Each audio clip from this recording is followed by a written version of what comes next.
Un. Kumusta po mga kabunso? Happy Thursday.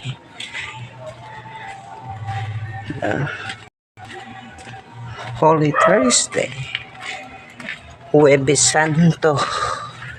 Sa unang panahon, basta Huwebes Santo, hindi kami pinaalis ng bahay ng aming mga magulang kasi nga yung pamahiin dati guys, kapag ay yung mga sabi-sabi dati, kapag aalis ka daw ng bahay like dito, hindi siya gaanong malinis, may mga damo,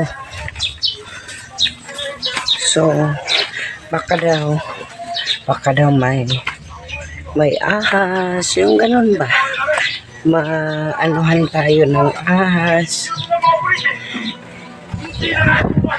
yung dati.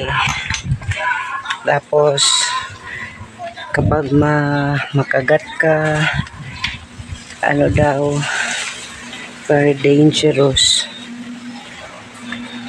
hindi daw makikure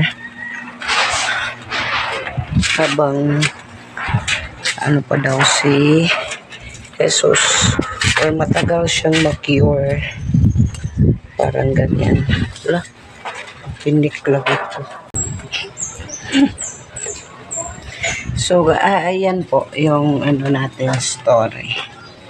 Yeah. So pero dati yon